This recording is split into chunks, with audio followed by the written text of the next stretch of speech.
बिस्मिल्लाहिर्रहमानिर्रहीम। अस्सलाम वालेकुम। मैं हूं एडवोकेट मास सईद।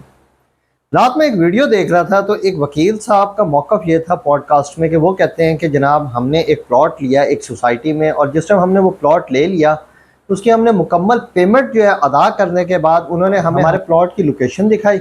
लोकेशन दिखाने के बाद उन्होंने कहा कि जी आपको ये रजिस्ट्री करवा कर दे दी जाएगी और यहाँ पे आपको पोजेसन दिया जाएगा। यानी कि ऑनरशिप और पोजेसन के हवाले से उन्होंने क्लियर कट बात की कि ये आपके हैंड ओवर कर दिया जाएगा। कुछ अप्रूवल्स रहती हैं तो वो अप्रूवल्स हम कंप्लीट कर लें। अब वो वकील साहब कहते हैं कि 6 माह बाद मुझे वो प्लॉट नहीं मिला।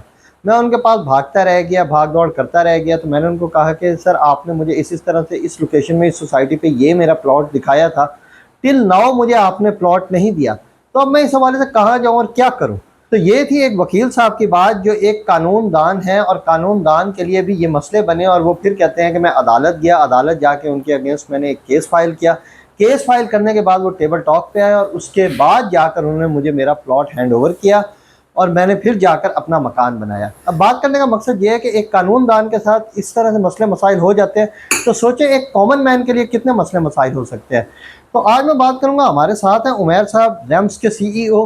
तो उनसे पूछते हैं कि अगर एक कॉमन मैन ने कोई प्लॉट वगैरह या कोई घर वगैरह लेना है तो क्या एस्पेक्ट्स लीगल देखने चाहिए कि उसके बाद जाकर वो अपना प्लॉट वगैरह या मकान वगैरह ले ताकि वो सिक्योर रह सके। अस्सलाम वालेकुम जी, मेरा नाम उमैर यूसुफ है और मेरी कंपनी का नाम है रेम्स, जिससे बनता है रियल एस्टेट मैनेजमेंट सॉल्यूशन।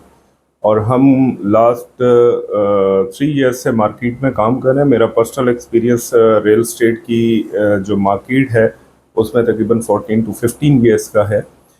और रेम्स इस टाइम मुल्तान की मार्केट में हम लोग काम कर रहे हैं। हमारे अपने मार्केटिंग और सेल्स के प्रोजेक्ट्स हैं जो डिफरेंट मुल्तान के एरियाज़ में चल रहे हैं, जिसमें अपार्टमेंट बिल्डिंग के भी प्रोजेक्ट्स हैं और हाउसिंग के भी प्रोजेक्ट्स हैं।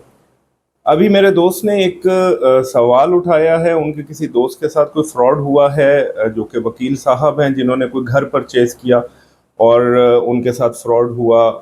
फ्रॉड के देखें 2-3 तरीक़ेकार होते हैं जो हो सकता है, क्योंकि जब हम कोई चीज़ मार्केट में लेने जाते हैं तो हम उसकी लीगैलिटीज़ नहीं चेक करते और जिसकी बेस पे लोगों के साथ फ्रॉड होते हैं और लोगों के साथ धोखाधड़ी होती है।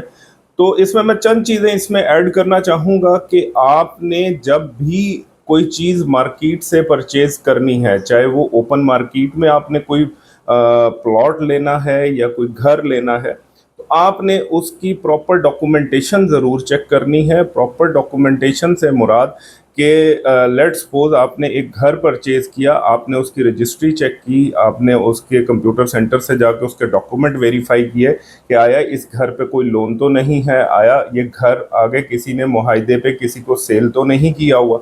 एक तो आप ये चीज़ बिल्कुल फौरी तौर पे जैसे ही आपकी कोई बात फाइनल होती है, छोटा मोटा टोकन करके आप उस घर की लीगैलिटीज़ को चेक करें। उसके बाद उस घर की प्रॉपर रजिस्ट्री करवाएं और रजिस्ट्री के बाद आप बाकी की पेमेंट चेक या पे ऑर्डर की सूरत में दें। और किसी भी थर्ड पार्टी को के साथ आप कैश में डीलिंग ना करें, direct owner to owner deal करें। हमारी कंपनी का मौक़िफ़ ही यही है और हम जितने क्लाइंट्स हमारे साथ अटैच हैं, हम कभी भी क्लाइंट को गुमराह करके डील नहीं करते। हम एंड टू एंड डील करवाते हैं और जो फेयर डील होती है हम लोग खुद भी उसी पे बिलीव करते हैं। अल्हम्दुलिल्लाह हमारे साथ बहुत सारे क्लाइंट्स, बहुत सारे डेवलपर्स अटैच हैं। अच्छा, दूसरा तरीक़ेकार ये है कि आपने किसी हाउसिंग सोसाइटी में जिस टाइम कोई चीज़ परचेज़ करनी है, कोई प्लॉट परचेज़ करना है, कोई घर परचेज़ करना है, तो आपने उसमें 2-3 चीज़ों को ज़रूर मद्देनज़र रखना ताकि आप कल को किसी फ्रॉड से बच सकें। सबसे मोस्ट इम्पॉर्टेंट चीज़ है कि आप बिल्डर की क्रेडिबिलिटी लाजमी चेक करें कि उसके पास्ट डिलीवर प्रोजेक्ट्स कौन से हैं, कि आया जहाँ पे आप इन्वेस्टमेंट कर रहे हैं, जिस सोसाइटी में इन्वेस्टमेंट कर रहे हैं, वहाँ पे वो चीज़ डिलीवर भी हो सकेगी या नहीं हो सकेगी। सेकंड नंबर पे आप उसकी जो सोसाइटी है उसकी लीगैलिटीज़ को ज़रूर चेक करें कि वो TMA से अप्रूव है, किसी भी गवर्नमेंट इदारे से अप्रूव है या नहीं है। जो घर आप परचेज़ कर रहे हैं उसका मैप अप्रूव है या नहीं है। तो ये चंद छोटी छोटी चीज़ें हैं, ये थोड़ी सी टाइम टेकिंग हो सकती हैं शायद हमारे लिए, तो ये चीज़ें खैर रूटीन के मामलात हैं। वो हम कोई भी इस तरह की कोई भी किसी डीलिंग में जाते हैं या हम कोई प्रोजेक्ट ऑन बोर्ड करते हैं तो हम उसके मुकम्मल लीगैलिटीज़ को मद्देनज़र रखते हुए चीज़ों को साथ लेके चलते हैं।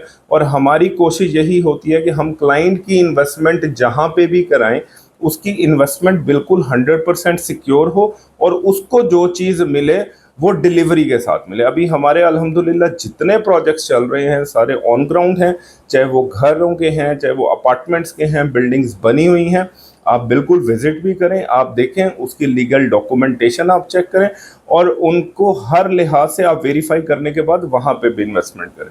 अगर आपको कोई ओपन मार्केट में कोई चीज़ चाहिए या आप मुल्तान में रहते हुए आपको किसी हाउसिंग सोसाइटी में कोई चीज़ चाहिए, आप बिल्कुल हमारे से रब्ता कर सकते हैं। हमारा office chairman tower first floor में है और आप बिल्कुल हमारा ऑफिस विज़िट करें। इंशाल्लाह आपको हमारे थ्रू जो भी आपकी अगर कोई डील होगी, कभी भी डील होगी, तो वो इंशाल्लाह आपके लिए फ़ायदेमंद होगी और हर तरीके से लीगैलिटीज़ को पूरा करके वो डील करवाई जाएगी और बहुत ट्रांसपेरेंट डील करवाई जाएगी। Thank you very much.